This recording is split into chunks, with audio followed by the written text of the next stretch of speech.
سوال ہے جی، پریشانی اور مشکل سے نجات کے لیے کوئی وظیفہ بتا دیں۔ دعائیں وہ بتاؤں گا، وظیفہ وہ بتاؤں گا کہ جو رسول اللہ صلی اللہ علیہ وآلہ وسلم پڑھتے تھے۔ پہلی دعا یہ ہے، سنن ترمذی کی روایت ہے کہ حضرت انس بن مالک رضی اللہ تعالی عنہ سے روایت ہے کہ وہ فرماتے ہیں کہ رسول اللہ صلی اللہ علیہ وسلم کے اوپر جب کوئی مشکل آتی، پریشانی آتی، تو اللہ کے نبی صلی اللہ علیہ وسلم یہ دعا پڑھتے، یا حیو یا قیوم برحمتک استغیث، اے زندہ اور قائم رہنے والے، یا حیو یا قیوم، اے زندہ اور قائم رہنے والے، برحمتک استغیث، میں تیری رحمت کا طلبگار ہوں۔ دوسری حدیث جو کہ ابو داؤد کے اندر موجود ہے وہ یہ ہے، اللہ کے نبی صلی اللہ علیہ وسلم پڑھا کرتے تھے مشکل اور پریشانی کے وقت، اللہ اللہ ربی لا اشرک بہ شیئا، اللہ اللہ اللہ ربی، اللہ ہی میرا رب ہے، لا اشرک بہ شیئا، اس کے ذات کے سوا کوئی شریک نہیں۔ دیکھیں، پریشانی بھی ہے، مشکل بھی ہے، غم بھی ہے، اور جو رسول اللہ صلی اللہ علیہ وسلم کے اوپر پریشانی آئی وہ پوری کائنات کے اوپر نہیں آ سکتی۔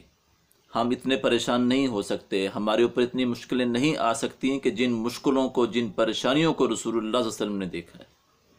جو مشکلیں اور پریشانی رسول اللہ صلی اللہ علیہ وسلم کی ذات مبارکہ پر آئی ہیں،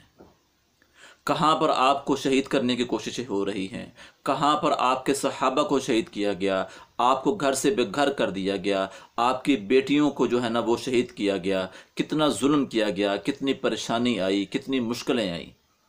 لیکن اتنی مشکلیں اور پریشانیوں کے باوجود رسول کائنات صلی اللہ علیہ وسلم دعائیں پڑھتے ہیں، اور ان دعاؤں کے اندر ہمیں جو سبق دیا وہ ہے توحید کا، اللہ کی ذات کے اوپر توکل کا، اللہ کی ذات کے اوپر یقین کا، بھروسے کا، کہ اللہ کی ذات پر یقین رکھو، اللہ کی ذات پر توکل رکھو، اس خدا کو ایک مانتے ہوئے اس کے آگے التجا کرو، اس کے آگے فریاد کرو، پھر دیکھو وہ تمہیں مشکلوں سے نکالتا ہے، پریشانیوں سے نکالتا ہے، وہ تمہارے غموں کو دور کرتا ہے۔ اور ان دونوں دعاؤں کے اندر توحید کا درس دیا، یا حیو یا قیوم، اے زندہ اور قائم رہنے والے، برحمتک استغیث، میں تیری رحمت کا طلبگار ہوں، تیری رحمت کے واسطے سے میں تجھ سے مانگ رہا ہوں۔ اور دوسری دعا کے اندر، اللہ اللہ ربی، اللہ اللہ ہی میرا رب ہے، لا اشرک بہ شیئا، اس کی ذات کے ساتھ میں کسی کو شریک نہیں ٹھہراتا۔ اور تیسری جو دعا ہے وہ ترمذی کی ہے۔ یہ دو دعاؤں کا اہتمام کریں، جو بھائی مشکل میں ہیں، پریشانی میں ہیں، غم میں ہیں، بے قراری میں ہیں، ٹھیک ہے، وہ ان دعاؤں کو کثرت سے پڑھے۔ اور جو تیسری دعا ہے جامعہ ترمذی کے اندر ہے، وہ رسول اللہ صلی اللہ علیہ وسلم فرماتے ہیں کہ یہ ایسی دعا ہے جو میرے بھائی یونس علیہ السلام نے مچھلی کے پیٹ میں مانگی تھی۔ جو شخص اس دعا کے ذریعے سے اللہ کو پکارے گا، اللہ تعالیٰ ایک تو اس کی دعا کو قبول کریں گے، اور دوسرے نمبر کے اوپر اللہ تعالیٰ اس کی مشکلوں کو اور پریشانیوں کو دور کریں گے۔ اور وہ دعا کیا ہے؟ لا الہ الا انت سبحانک انی کنت من الظالمین۔ دیکھیں، یونس علیہ السلام نے مچھلی کے پیٹ میں پکارا اللہ تعالیٰ کو اس دعا کے ذریعے سے۔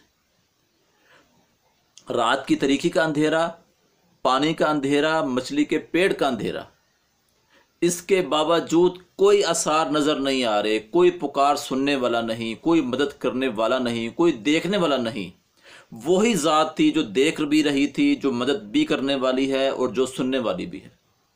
پھر اسی ذات کو پکارا اور فرمایا، لا الہ الا انت سبحانک انی کنت من الظالمین، لا الہ الا انت، اے اللہ تیرے سوا کوئی معبود نہیں، سبحانک تو پاک ہے، انی کنت من الظالمین، میں نے ہی ظلم کیا، میں نے ہی گناہ کر لیا، اے اللہ میری مشکلوں کو، میری پریشانیوں کو دور کر دے۔ تو یہ تین دعائیں ہیں، ان تینوں دعاؤں کا اہتمام کریں یقین کے ساتھ، تو انشاءاللہ بڑی سے بڑی مشکل پریشانیوں سے اللہ آپ کو نجات دے دیں گے۔